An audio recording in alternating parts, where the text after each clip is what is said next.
Linha Column 0 Gol 5629. Ladies and gentlemen, welcome aboard once again. Another international episode on your weekly aviation podcast. A nice shout out to our friends and supporters, Hangar 33 and Realizar Escola de Aviação. And of course, now we can introduce Trem de Pouso as well as one of our big partners. So we are going to talk a little bit about them when we finish. To give a warm welcome to this special guest and very... he's such a nice guy, such a cool guy. Also, one that we met actually was the last person that we met in Oshkosh when we were literally walking away from the event. Me and Guilherme Gizim, we were walking away, and suddenly we look to the side again, and these guys are taking care of the airplane. And as you can already understand, it is a special airplane, and we're going to talk about it. So here we have Henrique, we have Pigato to welcome Mr. or Herr von Kessel, Christian von Kessel. Herzlich willkommen. Felix, thank you very much for having me. It is our pleasure. It's an absolute pleasure. For the two facts, like, you build airplanes, man. Man, how special is that to build airplanes? Yeah, I guess it's a great position to be in, to be able to build and to deliver an aircraft that gets people so excited. And yeah, we feel very humbled and privileged to be doing this. So let's do that. Tell us a little bit more about that. You can choose where you want to start. So you're going to talk about the aircraft or the company or your position. Just, go full on. It's your show. Okay. So yeah, I'm Christian von Kessel. I'm co-founder and CEO of Scalewings Aircraft, which is a German company with a manufacturing facility in Poland, in the Aviation Valley, and we are creators of a light aircraft that is sold as an experimental amateur build that has gotten people pretty excited in the past year or two when we first rolled it out in the United States last year. And what's special about the aircraft, it's a full carbon replica of the P51 Mustang, which I think any aviator on the planet knows this aircraft. And for many of us, or most of us, it's seen as one of the prettiest designs ever made, and it just stands for so much progression and dynamics and just beauty. And as we all know, what looks great flies great. So it's just a very iconic aircraft, not only in the United States, where the design originally was flying and created by a North American company, but all over the world. And our idea was to create a replica of this aircraft, which is much more attainable in acquisition costs and especially in operational costs, to make, to keep the Mustang dream alive for a broader audience and to have aircraft out there flying at the shows. Because for those that have followed or may have noticed, original P51s are getting increasingly rare to see them live, just because operating them, getting spare parts is a huge task in terms of costs and also time. So people that operate P51s, they usually have 2 or 3 full-time mechanics just to serve the aircraft, and there's many maintenance hours just for every flight hour. So I don't know, 30 years ago at Oshkosh, 20 years ago, you would see 30 Mustangs, and now it's down to maybe 4 or 5, and it's getting less and less. So we wanted to keep the legacy alive and create the Mustang with modern technology in a very accurate, scaled, 70% scaled replica.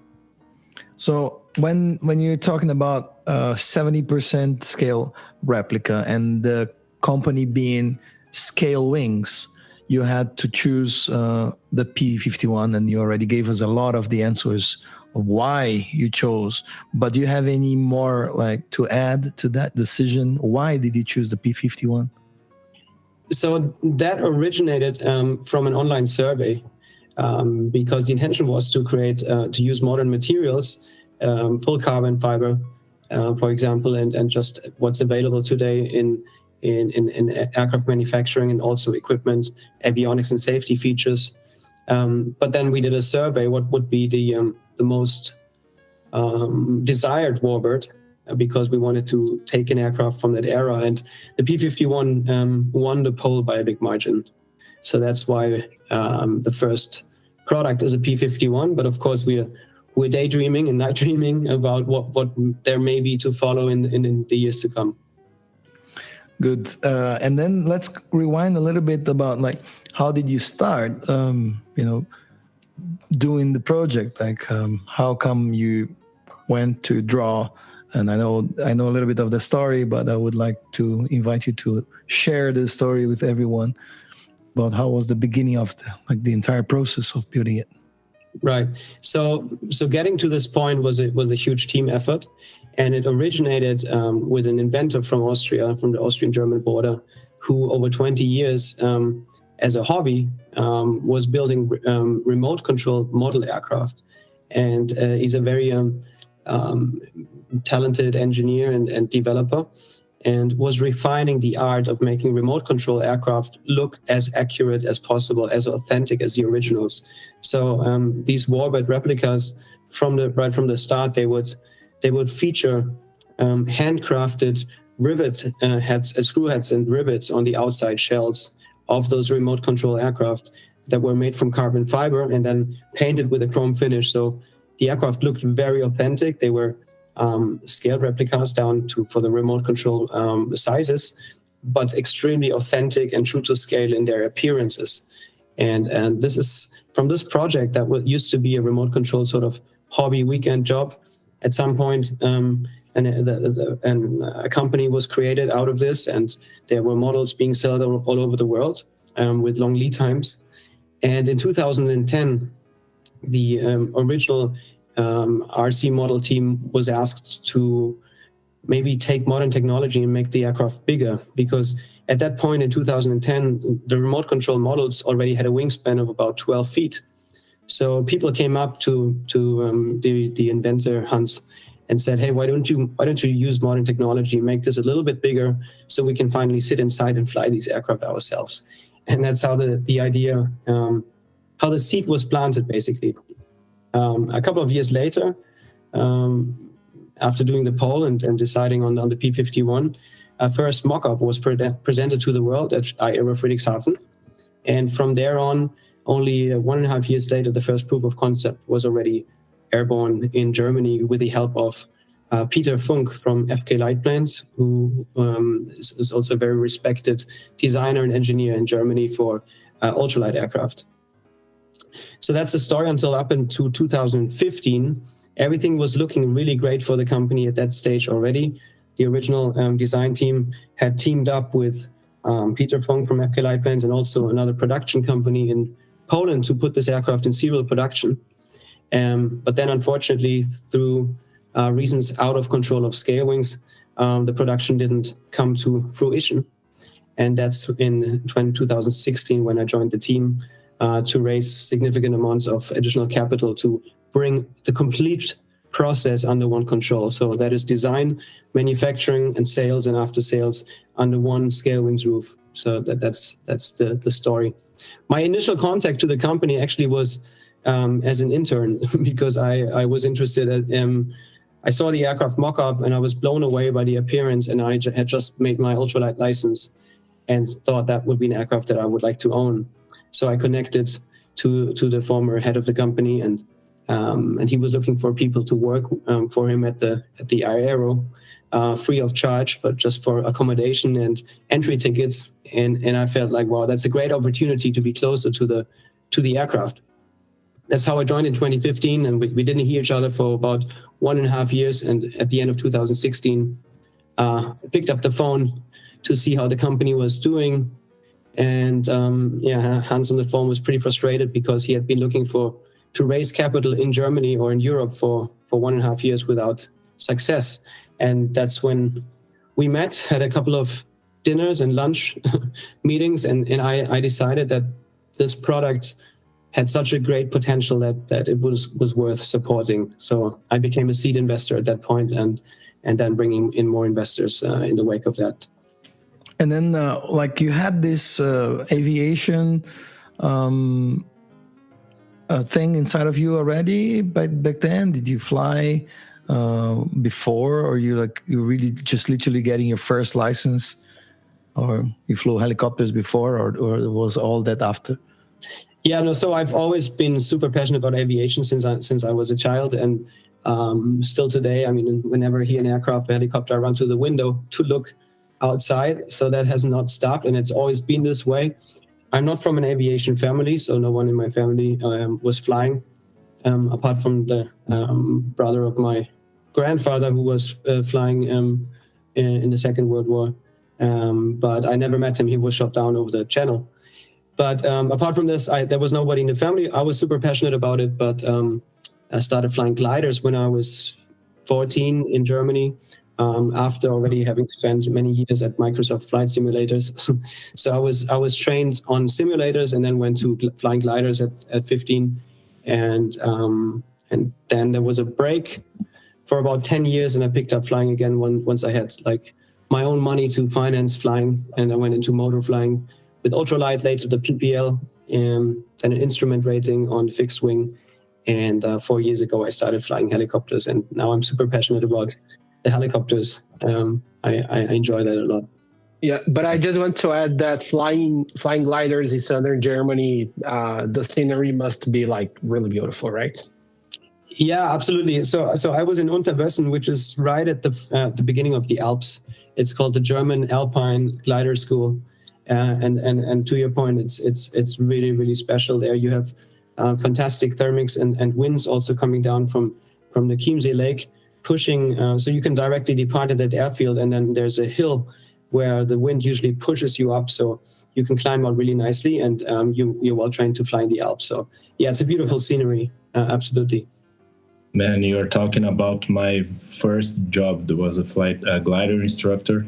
When I was 19 years old, I was literally watching the early stages of YouTube videos about specifically that place you're talking about, or places around that. You're talking about my childhood dream right now. That's so cool, man. And I believe that's what this podcast is all about.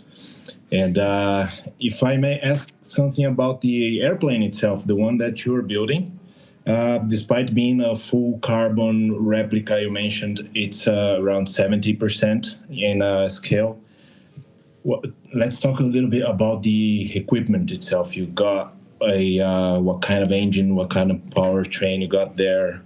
Is it a fully aerobatic airplane?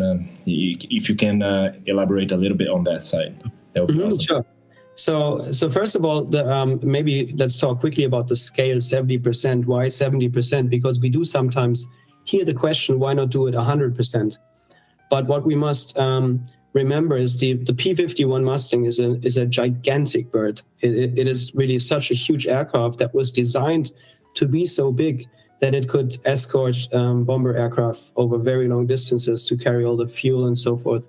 It was for this huge size also, I mean, this comes at compromises. And if today you are operating a recreational aircraft, it just doesn't work with having ground team that you need to tow the aircraft in and out, and also for maintenance and so forth. So 70% really is at the sweet spot of various factors. So it starts, of course, with a pilot.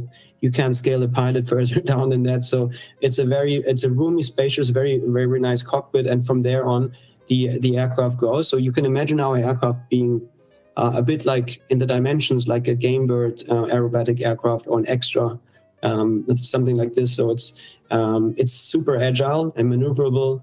We're burning very little fuel. I'll get to the engine in a second. But yeah, again, 70% is a sweet spot between drag, weight, ground operations, maneuverability, and agility, also fuel burn, etc. So that's why we chose the 70%. And by the way, most replicas that you find in the market are around 70 to 80%. So for those same reasons, we're not doing anything different there. Now, coming to equipment, what we are currently putting into the engines is Rotax engines. So we've put the 915. The first aircraft had a 912. Then the next, there's 2 flying with Rotax 915 and 915s IS that has 141 horsepower turbocharged. And now we are installing the new 916 that was introduced at Sun & Fun in the United States 2 months ago. That has 160 horsepower. We're really looking forward to the performance on that. And then we're also talking to Edge Performance from Norway, which is a magnificent shop they take Rotax engines and do various numbers of really sophisticated engine, technical hardware engine upgrades, as well as software optimizations to tune or to increase the smoothness of operations, but also the torque and the horsepower of these engines, as well as one turbine manufacturer from France, Turbotech. We are also talking to them.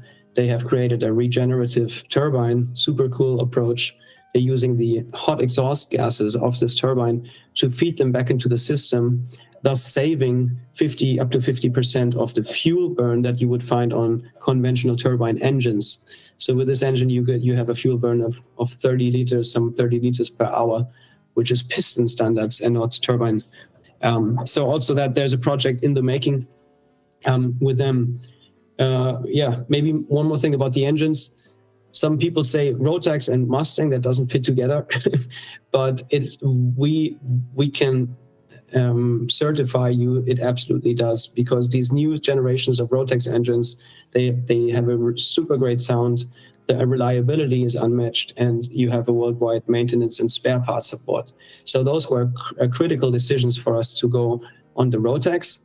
And also, of course, I must say, our engine cowling is from the width, it does not allow to put in a Continental or Lycoming engine. So but for the same reason, but also, I mean, in terms of philosophy, Lycoming and Continental is, the engines basically originate from the 1940s and 50s.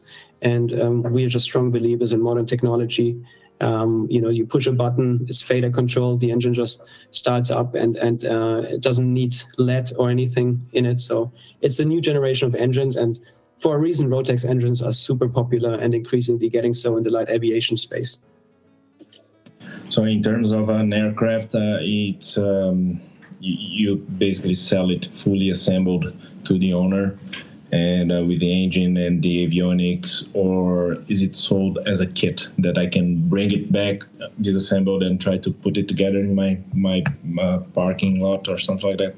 Yeah, so it is primarily sold as a kit aircraft. So you can order the quick build kit, which gives you all the carbon parts and mechanical parts that you need to put it together. And then we have add-on packages, which is the power plant package, including the engine and propeller, spinner, and certain auxiliaries for the engine. Then we have various avionics packages, a classic, a silver, and a gold package, depending like all the way from analog steam gauges to full glass cockpit by Garmin with a 10-inch Garmin G3X. Then we have various systems packages, light systems, taxi camera that's installed on the belly scoop. That's a pretty cool little feature that we have on the last aircraft. And and the ballistic rescue system, I haven't stated this before, and it is absolutely important because there's no other replica on the market that we know of that features the system. We just love it. It's not the aircraft by no means needs a parachute. It is built extremely strong. But if this technology is available today, why not use it? Yeah, it's like, you can use a seatbelt and in the car, and it saves lives, that's for sure. And ballistic parachutes have saved lives. There can be situations where it is your only resort in situational awareness in IMC or whatnot. And so, yeah, we're very, very proud and happy to have these ballistic rescue systems as a standard feature to be installed in the aircraft.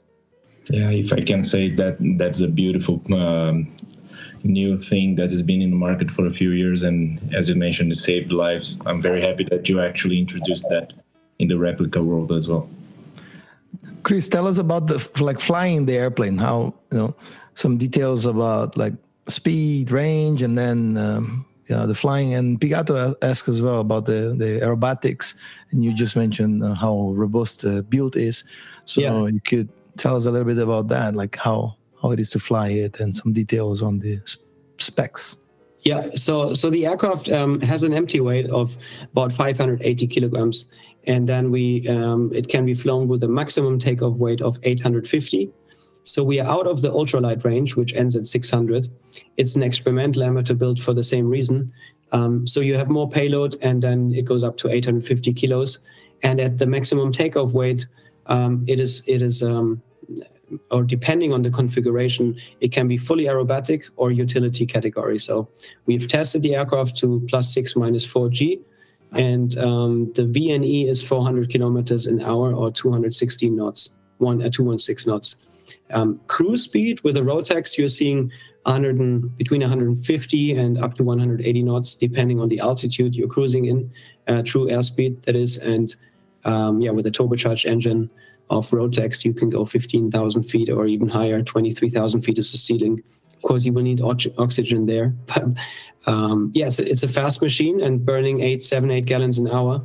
And in terms of flying, Felix, the dynamics of it, I've flown it from the back seat only, but we have some really, really experienced world-class demo pilots that are worth mentioning here. So it first started with a Czech fighter pilot legend also who was flying it, and the first few flights, the first maybe 20 plus hours in the Czech Republic. And then we had Antanas, who's a former Red Bull Air Race pilot, who obviously has a vast experience on very dynamic and high performance aircraft. And he absolutely loved the aircraft as well. And since last year in July, we were joined up, or the team has been reinforced by an American U.S. Air Force pilot who was for 3 years the number 2 at the U.S. Air Force Thunderbirds demonstration team. So he's a Thunderbird number 2, and he flies F-16s, F-15s, and still is a T-38 instructor. Flown a lot of time on Gamebirds Aerobatics.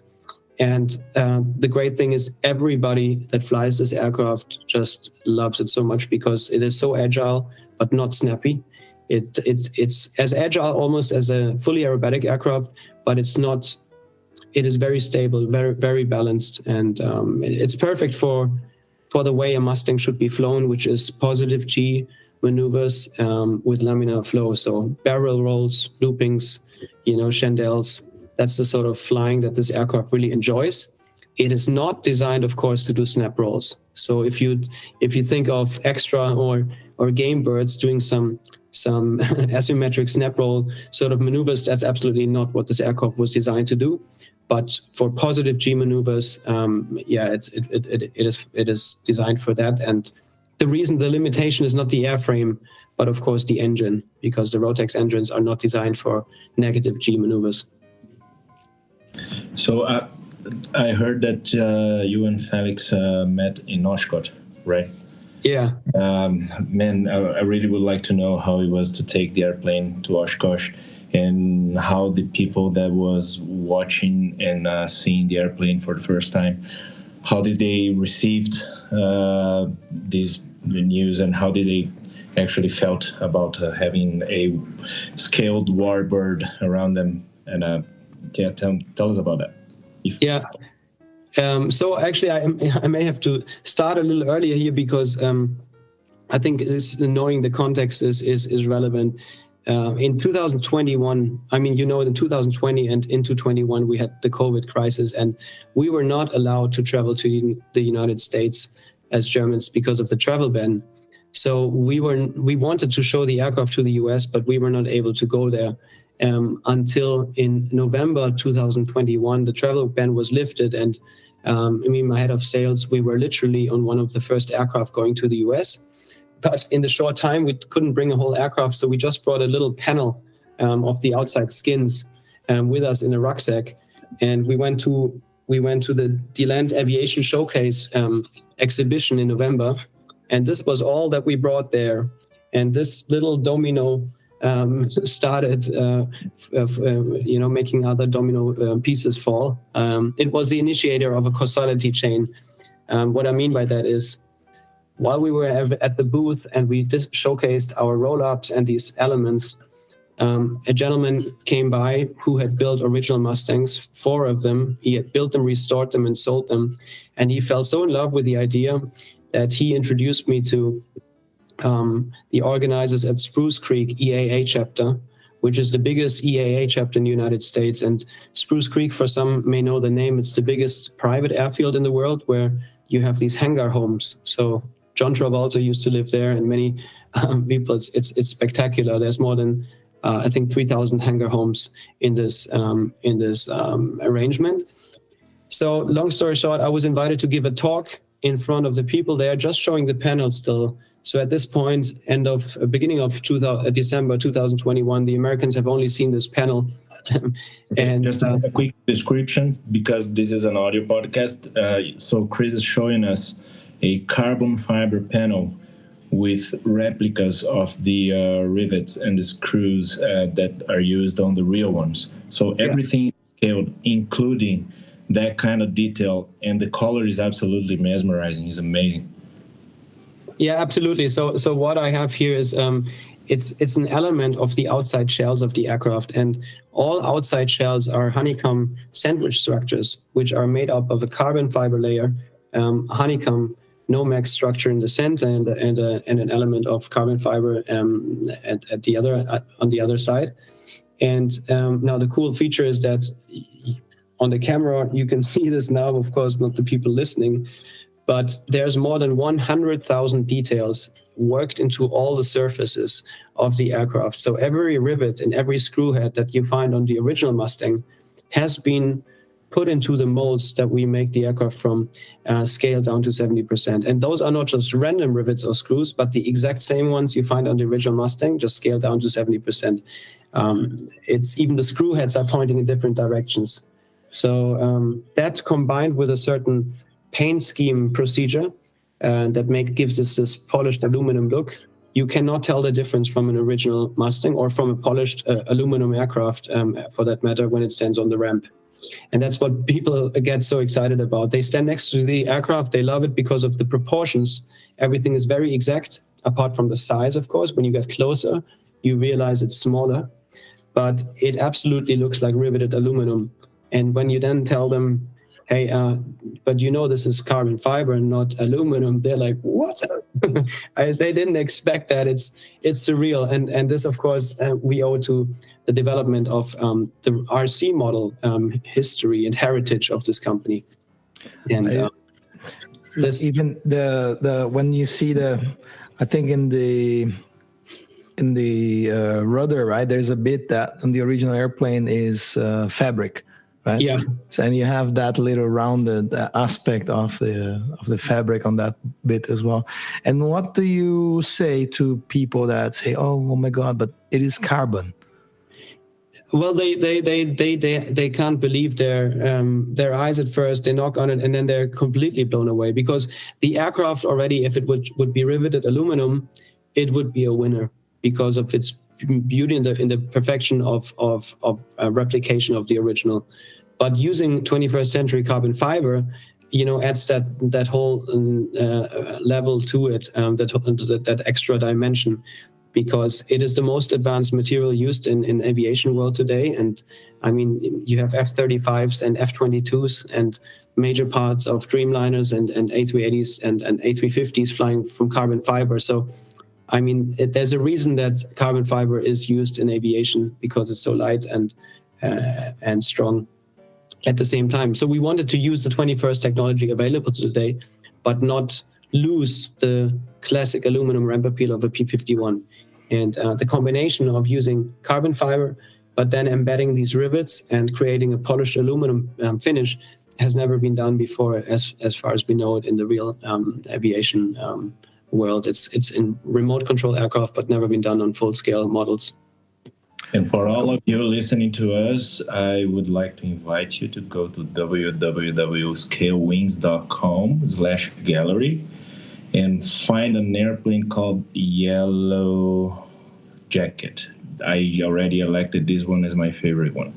It's absolutely beautiful.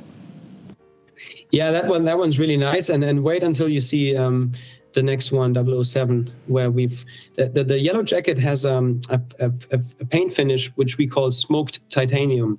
It's a little bit darker, but on 007 we've actually now got even more chrome looking. It's a little bit brighter, and there will be some nice videos coming up online very soon of air-to-air shots of 007 from Europe. Tell us a bit about the stories of the first clients buying the aircraft, navigating into the US, and here some in South America as well, and like some of the cool stories that you can think of, the ones you can disclose, of course. No, I'd love to share this a little bit, because it's been such a real fight, and testing our resilience and persistence getting it to this point. And I think sometimes it's important to let people know that this wasn't just, this wasn't created overnight. And this has been in the making for more than 10 years. And only last year we went premiere in the United States. Previously, I was mentioning the problem with COVID, but then in November 21, we were in the US.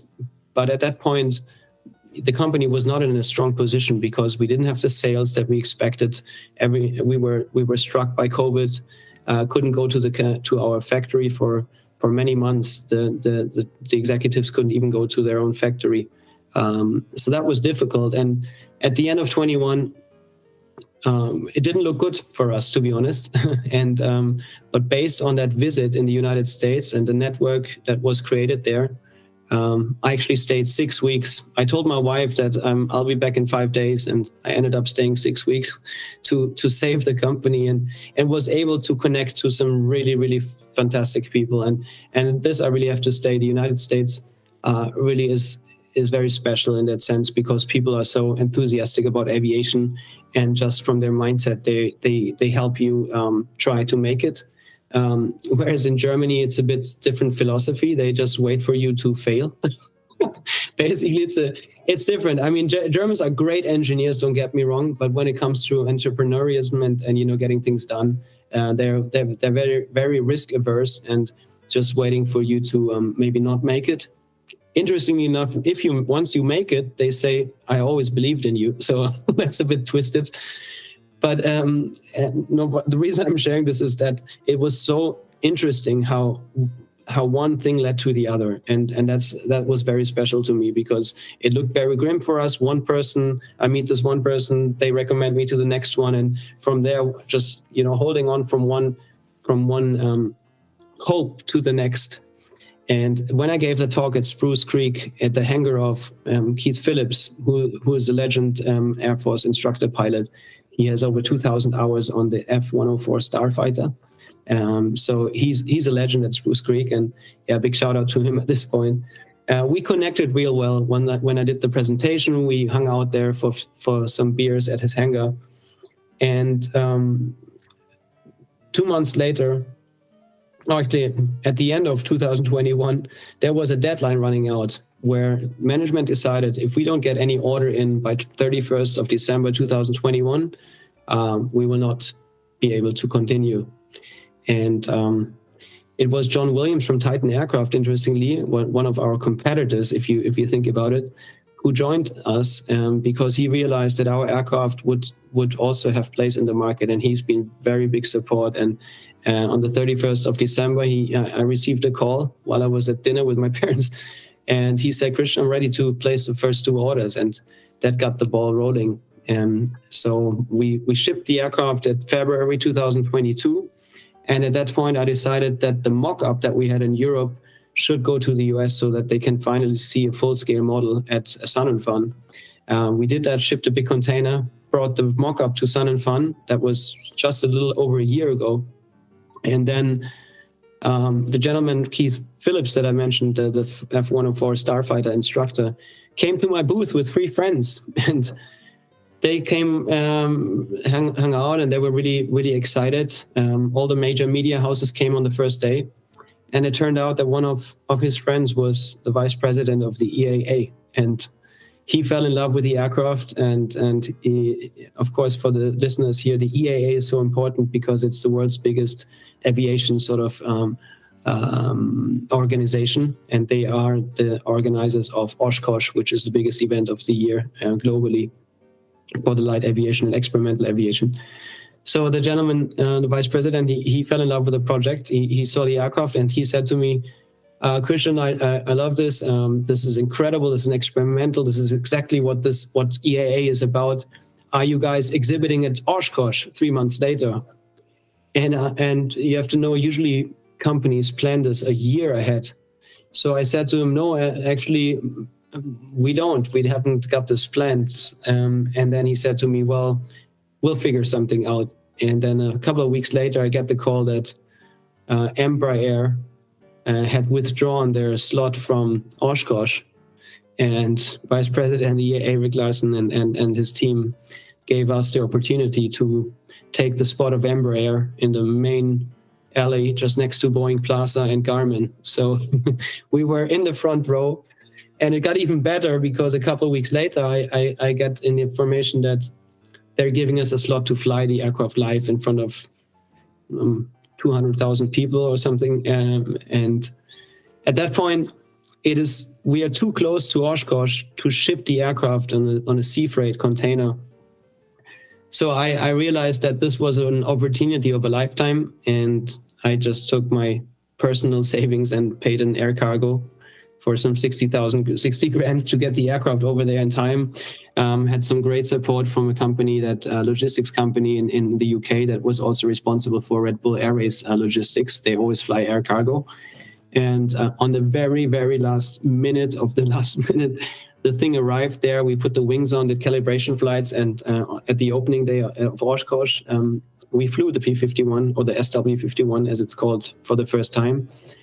And that was an incredible moment after all these years of hard fighting. To be honest, the moment while it was flying wasn't so enjoyable for me personally, because I was being interviewed at the same time while I was watching how the Red Bull Airways pilot was flying. And it was one of the greatest, but also one of the toughest moments of my life, because I knew how much was at stake. You know, if things can go wrong. You know, if there's some malfunction, or if I don't know, there's a pilot error, you know, I think we can pack everything and go home, and that's it. But he nailed it, and then we sold 5 aircraft at Oshkosh, and today the order book is at 29. So it's been a rocket year since then. And to go back to your question earlier, the Americans are in love with the aircraft. They're so enthusiastic, and the level of appreciation that we're receiving over there is just it's unparalleled, and it's so much fun to be spending time over there and selling aircraft globally. Yeah, it's just so cool how you managed to get a special place on a special event in such a short time, because that's absolutely a special airplane. And congrats for that. Yeah, it was. It felt like the universe conspired to make it happen. It was surreal. Everything this could not be a coincidence how things came together and then make it happen. It was so beautiful, and now we are in such a different position, because now we have so many orders that we have it's a high class problem now, but we're not worried about sales. We're now investing our time and all resources into ramping up the production. And now the team is at 51 people. We're hiring about 5 people every month to ramp up the production even further. And this is a fantastic place to be in. And the recognition and the feedback we're getting from the customers is what keeps us going. It's a dream machine. It makes people so happy, and that's so great to see. In aviation in general, I mean, we're all dreamers if we follow aviation in a way, but to see grown-up men, with glassy or tears in their eyes when they see this, like little kids in front of the Christmas tree, that it's something special that we have created, and it's a lot of fun to be on this journey. I can imagine though. I wanted to go back to the production line, as you have the orders now. How is it to be there in these how do you call it, Aviation Valley in Poland? Correct. And, and how is it to run a production line for producing 70% scale P51s or SW51s? So yeah, Aviation Valley, maybe a few comments on that. So there's the Aviation Valley is one of the world's biggest aerospace industry clusters. So you have very big companies like Sikorsky and Pratt & Whitney and Lockheed Martin, MTU. They all have big manufacturing facilities in that region. And the region traditionally has been making aircraft for over 100 years. Starting from gliders and engine-driven aircraft, and then in the Cold War area, a lot of the MiGs were built there, MiG-21s, MiG-25s, and so forth. And after the Cold War, it was actually Sikorsky that realized the potential of these highly trained engineers in the history and started building a manufacturing facility, and then more and more followed. And now it is actually the fifth largest aerospace industry cluster in the world. And we are there as well in a place called Krosno, where we have a 25,000 square foot facility. And we make pretty much everything in-house. It's a very high vertical integration of the production process. So of course, our core competence is lamination. So we have these special molds where all the surface details are already worked in. That's maybe if someone wonders, how do we get those details into the outside shells? Well, they are as a negative, or basically essentially as a positive, they are in the molds. So when we laminate the carbon fiber, it leaves these imprints on the outside shells. That's why every aircraft has those same rivets. They don't have to be made again and again on each aircraft. They are already in the molds. So lamination is our core competence, but also on the mechanical side, we have CNC machines and metal workshop where we can make a lot of the parts in-house. And then, pre-assembly and assembly happens in our factory as well. And we provide a build assistance program to builders who don't want to do the work all by themselves. They come to our factory and then they can put it together under the 51% major portion rule under the guidance of professionals. And that's a program that has been going really well. And more US customers actually choosing this as well and coming over to spend some time with us in Poland in the factory. I already told you about this, but I need to re-emphasize here on the episode. We would be really pleased to help you crack into Brazilian market and crank into some of the markets here in the UAE. So I can see those airplanes flying a lot in Brazil, and also imagine in one of the big cities here in the Middle East, for tourism, doing some special photo shoots.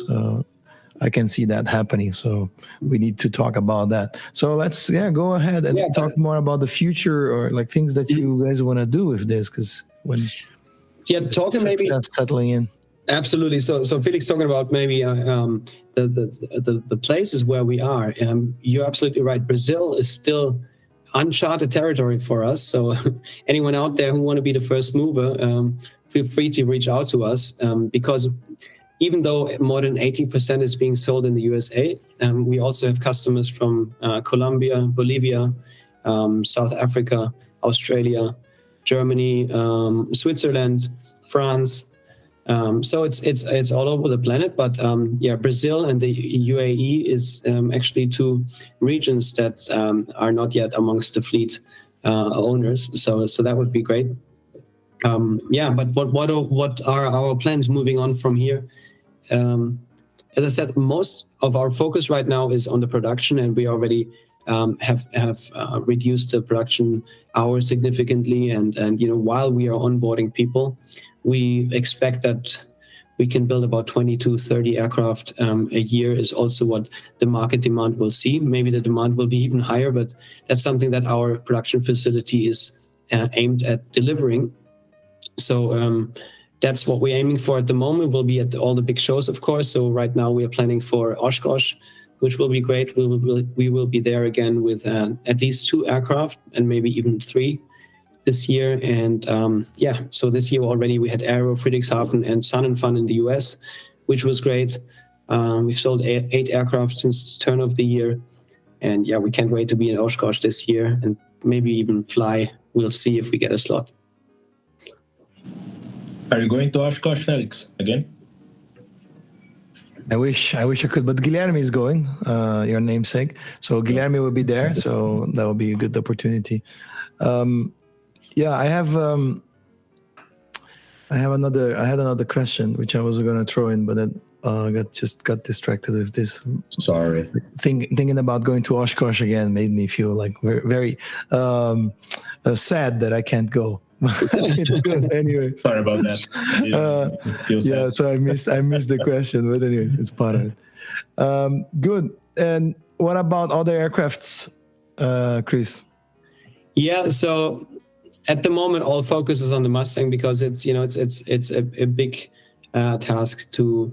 We want to over deliver and to make our customers really, really happy, and that's. We're really laser focusing all energies on the Mustang right now. But once that is all, up to speed in the way that we want it in terms of the pace of delivering and all that, we're absolutely looking and going to investigate what other aircraft the people want to see. I think the combination of what we've created, many of the systems can be copy pasted. Yeah, so it's maybe different dimensions, but landing gear, the landing gear systems, the avionics, the rescue system integration, and the control system, all of the fuel tanks. Most, or actually all of these system installations, they have been designed. And if we go into the side, if we go wider in terms of our portfolio, we could just adapt them in terms of the dimensions. So naturally, that's where we want to go. We want to be that one-stop shop for the most advanced full carbon replicas, and we will probably do a survey at some point what next aircraft we should be building. And there, just to give you some idea, that what we hear most of the time, people are asking for a Focke-Wulf or a Messerschmitt, a Focke-Wulf 190 or a Messerschmitt 109. And some are asking for P38 with 2 Rotax engines, and we'll see.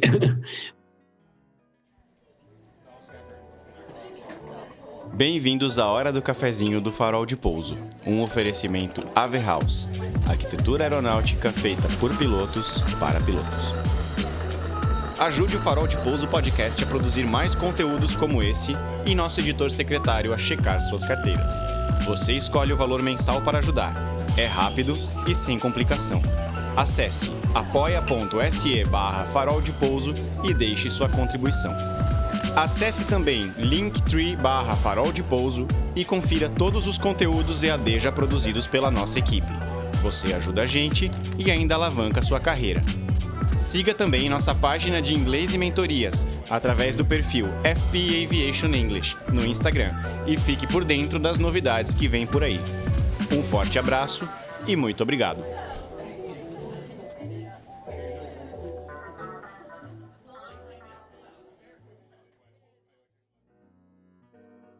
I just recall the question because I wanted to ask you about the Krosno facilities and the assembly line. And the question was like, how long now from zero to hero? If you order or whenever the pieces are arriving, how long does it take to build the Mustang? So currently, it takes us about 5 to 6 months to get the aircraft completed, together with then also the customer at the company. For a kit, it's about 6-7 weeks for the kit, and then the ready to fly is 5 months, 5 to 6 months. But we're working in parallel. So that's just a complete duration of one aircraft start to finish. But of course, there's always several airframes that are being manufactured in parallel. So they are at various stages of the completion. This year, we are aiming at about 8 aircraft ready to fly. If you split it up, it's about 4 aircraft ready to fly and 5 kits, or 8 ready to flies. And the coming year, we hope to increase this by about 50% and then continue to grow by 50% every year in the production output, to then level it out at about 20 aircraft a year is our goal for 2025. Yeah, so that's for your business. Do you consider this as a solid, good number to run? Yeah, absolutely. Run your figures healthy. Yes, I mean we are already healthy, so that's a great. We are in the point where we have a positive cash flow per month, so we are absolutely stable, and also there's significant amounts of resources available for the project to continue. So there's no stopping us here. We are there. How many? So you said the MSN 007 is the latest one? Yeah, that's the latest one that we presented at Aerobatics. Yeah. And is number 8 flying already or not yet? No, number 8 is a kit that went to the United States, and number 10 is a kit, and then they're on the next one after number 7 that will be made ready to fly with the customer is number 12 that goes to Bolivia, and then number 14 goes to the United States. That's great. It's nice, like, have the full story from developing and then just getting to know a little bit about the places that these aircraft are gonna go. And for you guys, it's just like you are you're nesting this bird, so you know each detail of every single serial number, and then you just relate that and you connect that to the person who's gonna fly it. And then on the cherry of the cake, it's the connections of those those aviators and their past, like why are they choosing to have these airplanes. And I bet you have some amazing comments on, man, I'm buying this plane because of that. So if you have some story that you could share. I know it goes into the very personal details and things that you're gonna disclose some things, but I just imagine, like, why would you buy that? So actually, good reasons. That's a great question, and I think what happens is that, as I said before, the P51 Mustang is a dream aircraft right from the get-go, and since childhood days, when you see this aircraft and you see the documentaries about this, and it's got a mysterious touch to it of something that represents just like the most attainable aircraft in from that era, for sure, but also overall it is one of the most desired aircraft. And the problem with the real P51 is that they cost $3 million and more, and then it only starts with keeping them airworthy and operating them. So that the air gets thin up there for people to buy and to operate it. And even if you have the financial resources, people are getting tired of operating a P51 because it's just headache keeping it airworthy. And along the same lines, it's so funny. We have one customer, he already bought 3 aircraft of our Mustang because he's just in love with the Mustang, and he's also a dear friend and supporter of the project, Jorge from Colombia. And he actually had a real P51, and he flew the real P51s. And then he decided to sell it again. And now he flies our replica and he loves it. He told me, quote unquote, it is 10 times better than the original. And the reason, and as someone who knows and, who would be able to operate it, he still chooses the replica because it's an everyday fun and joy machine. And this is what this aircraft is about. You want to, you just want to pull it out of the hangar and go out, take it for a spin and have fun and not be worried about the maintenance or ground operations. Imagine going with a real P51 on a cross country and you land at the airfield and now you have this gigantic bird and you want to maneuver it. You need ground operation team. It's can't refueling and all that. It's a huge task.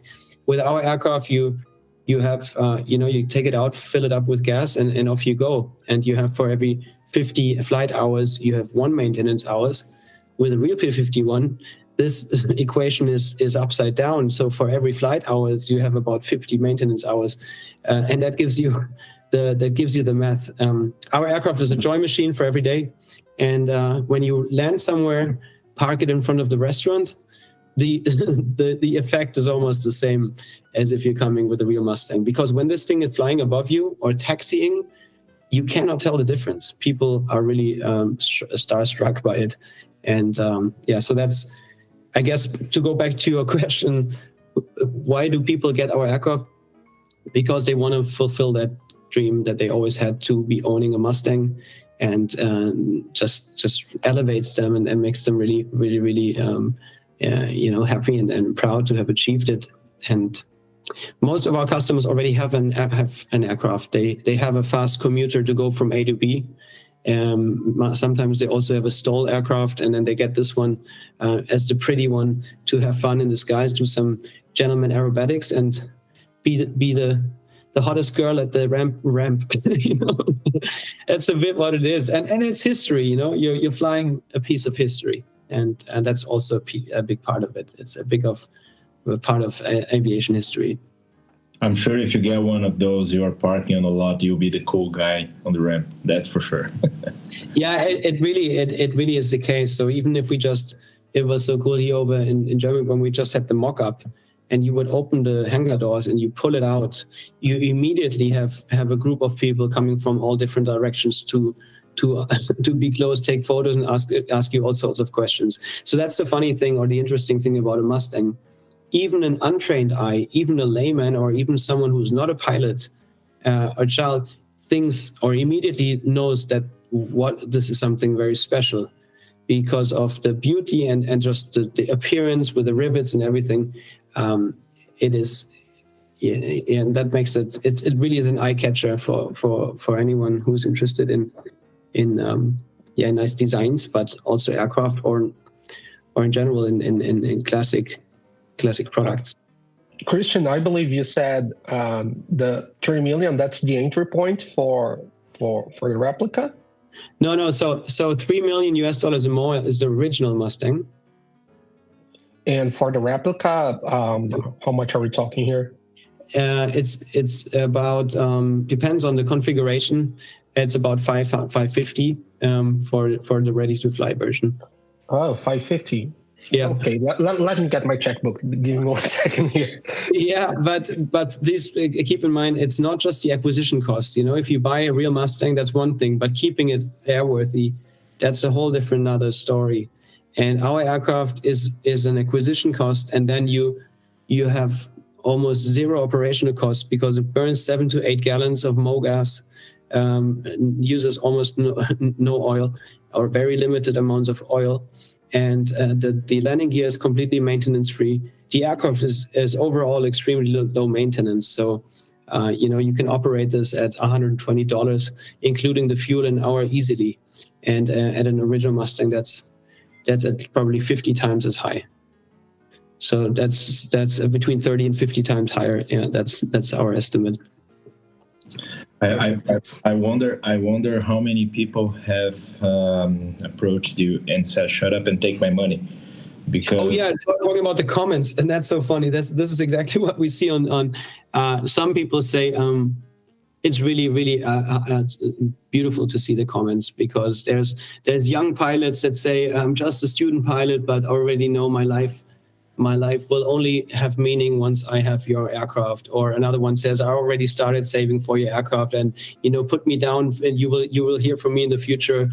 And it's really, really beautiful. That's what we're hearing there. People get extremely excited, and they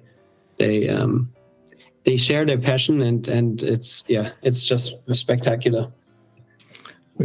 I know it's a very high value, but it would be nice to run scenic flights with them.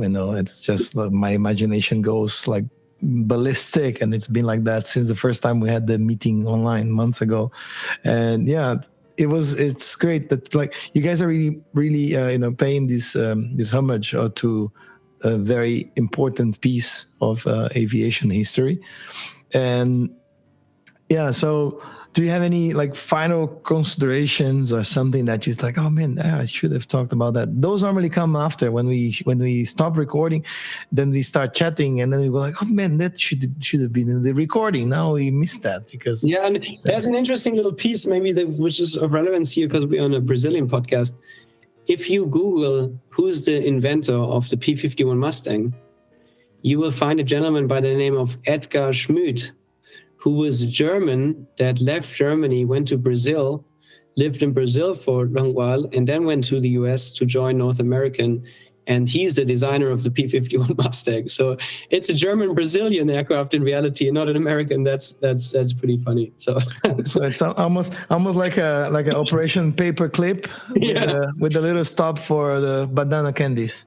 Yeah, no, it's actually it's true. If you Google Wikipedia and you put who's the designer of the P51 Mustang, you will find the history. Yeah. Hey, Chris, we could spend hours talking about it and reviewing every single point and learning more about the history of like the whole company and the plane.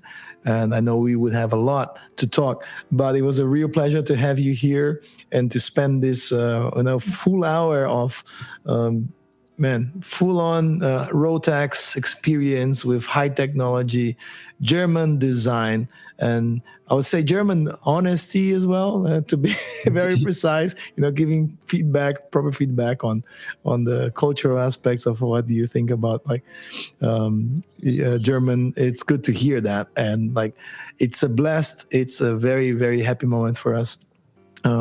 We've been really lucky, we have a very small channel, but we've been blessed by the presence of guys like you here. It's a very, very happy moment.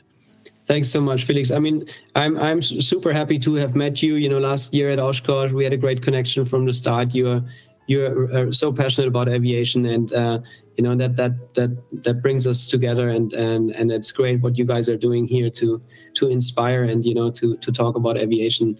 And yeah, I'm honored to have been part of this, and I hope that it was interesting for the listeners and some background stories here on the Scalewings history. Absolutely, yes. I know Pigato wants to go and visit the factory already, so maybe we go together, Pigato? Can we? Because I have Google Maps open here, and you are 2 hours and a half away from one of our layovers. So if that's possible, I will pay you a visit in the factory. That would be, please, anytime come. Yeah, it's 2 hours 15 from Krakow. That's really actually, I used to fly into Krakow all the time on the way to the factory, and now we can go to Rzeszów. But yeah, hey, anytime, you guys are welcome. By the way, anybody is welcome to visit us at the factory. Anyone who's listening, the doors are always wide open to show you what we're up to, to see our neat little carbon Mustang factory in the southeast of Poland. I had a last question, actually. Being a little bit of European blood myself, I have gained some weight with the years of experience and exposure. And me and Guilherme, we're 189, and maybe he is 191. How is it for big fellows like us to fly the P51 replica? Yeah, so it's actually quite roomy. Still, even though it's a scaled replica, in terms of the weight, 200 pounds in the front seat, 200 pounds on each seat is not a problem. It's more, and also up to 1.95 m. Some are even 2 meters, but then you will get to limitations. It depends a bit if your legs are really long, that's better because we can adjust the pedals. But if you're a really tall person with more than 2 meters or more than 6'5", and you have a very big torso and short legs, and then it may get tight. But it's actually, there's a great feature. Trevor Dozen-Aldrich, the Thunderbird pilot, he also has a YouTube channel, and there's an episode. It's called, it's all on our website, actually. Once you open the website, it's that first YouTube clip there. And in that clip, he's taking a friend for a spin, and the guy is 6'5", and he takes and a big person taking a seat in the Mustang on the rear seat, and there you see how much space he still has left. So to go to your question, you guys are absolutely fit the profile, and wouldn't worry about it. No, just the thing is, I had to open the converter here, and for me and Guilherme, and maybe for Pigato as well. I don't know how Pigato is doing with his Brazilian Jiu-Jitsu, but 200 pounds equals 90.71 kilograms. I need to on a diet, but I'll go there. I'll make it. But yeah, we can split, right? We can have someone very fit on the other seat anyway. Actually, no. I made a conversion mistake here because I was talking about 100 kilos in the front and the rear. But in my easy math, I always just take a kilos 2 pounds by 2x. But then it's actually 220 pounds probably or something. Yeah. Something. But, yeah. So but we need to lose weight anyway. So 100 kilos. For me, I'm good to go. But if you guys want to lose weight, we can set the limit to 90 kilos for you. That's great, right? It's like when we want to do skydiving. Okay, Pigato, we go walking from Krakow to Krosno, okay? Yeah, we can do that. We put all right.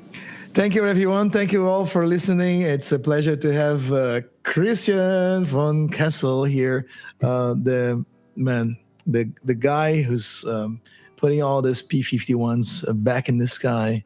And the good thing is that from the distance, you cannot tell whatever 70% different is, but the feeling is, as we say in aviation, goes beyond 100%, because that's something that aviation does. We can go beyond 100%, like 103% N1 and so on. Yeah. Good. Funny detail here, Felix, just quickly, when you said that, Jorge, who's the gentleman from Colombia, he was so funny the other day. He said, Christian, and then I was flying the aircraft, the Mustang, and all the time when he's telling other people at the shows also now, he said you sit inside, he looks to the left and the right, he sees all the rivets reflecting in the sky, and he is always looking out for the Germans. Oh my God. That's right.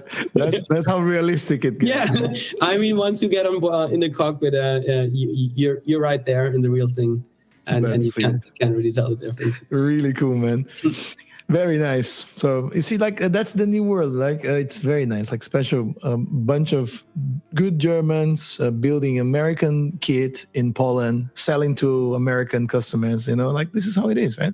Right. Well, thanks again. Thanks, Chris, Henrique, Pigato, and all of you listeners. And of course, thanks once again, Hangar 33. Falar em português agora, ver se o Chris entende um pouco português. Grande abraço para Hangar 33. Ver se eu convido ele para passear lá. Marca de moda masculina do universo da aviação e a Escola Realizar, que é a escola que você vai realizar seu sonho de se tornar piloto. E agora também, óbvio, o Trem de Pouso, que é a nossa nova parceria, que é a primeira escola online especializada na formação de pilotos. Alright? Terminando mais uma gravação aqui, cara, muito legal. Um abraço para vocês todos, a gente se vê na semana que vem. Tchau, tchau. Ciao. Bye. Ciao. Linha Column 0 Gol 5625.